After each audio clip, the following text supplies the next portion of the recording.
The best diet to lose belly fat. Eat this, not that.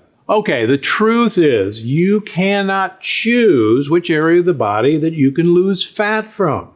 But what you can do is tackle the cause behind why fat may be accumulating in the belly area. Now, I've said for years that fat in the gut, you are out of luck. Fat on your ass, you're good to last. And I really mean that. Fat in the gut is an incredibly good indicator of bad gut health. Why? Well, it turns out 80% of all of our white blood cells, our immune cells, line the walls of our intestine, are in the fat in our abdomen. And if you've got leaky gut, if you're slicing your gut open with razor blades in the food you eat, like lectins, like gluten, then there is a war going on inside your abdomen. And that war requires fuel for the troops, your immune cells.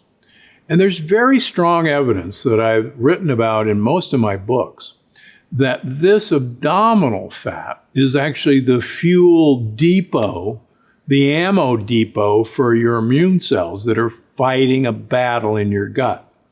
That's why fat in your gut, you're out of luck. So one of the best ways to actually lose abdominal fat is to support your gut health. And there's some easy steps that I use in my clinics to support this. First and foremost, you've got to eliminate the foods that contain lectins. Those are those little tiny proteins that act like razor blades when you eat them. And they literally poke holes in the wall of your intestine, which allows these proteins, which are foreign, to get across the wall, allows bacteria and bacterial particles to get across the wall, and strangely enough, allows normal, healthy food that would normally be fully digested before it's absorbed to actually get across the wall of your gut. And your immune system recognizes it as foreign. Can you imagine? I actually have patients who their immune system thinks broccoli is a foreign substance because they have leaky gut and they eat a lot of broccoli. Number two, we know that your gut microbiome is your major defensive line against lectins getting into you. And yet for most of us, our gut microbiome has been destroyed by the amount of antibiotics that we personally take, and probably just as importantly, if not more so, the amount of antibiotics that have been fed to our animals to fatten them up for slaughter.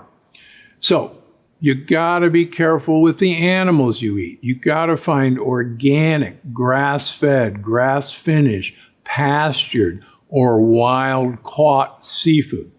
Don't let organic fool you. Most of these animals are fed organic corn and soybeans, which are loaded with lectins. And as you've heard in other lectures, not only you are what you eat, but you are what the thing you're eating ate. And they will pass that trouble on to you. Secondly, if you want the gut to repair itself, you actually have to ask it to have some downtime, some rest time. That's why time-restricted eating or intermittent fasting, where you compress your eating period to, say, 16 hours a day, you give the gut rest the rest of the time. And it's during that rest period that repair work can be done. Many people say, well, I'm just going to repair my gut with gut repair supplements. That's fine. I even make several gut repair supplements.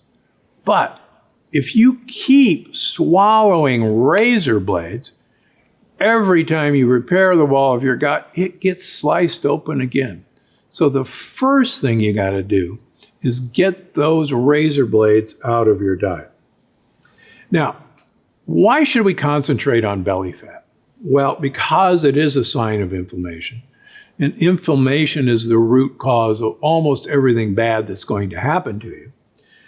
But remember, belly fat rarely shows up on a scale. So measurements of your weight and even your BMI, body mass index, are not good indicators of health. What's really important is visceral fat.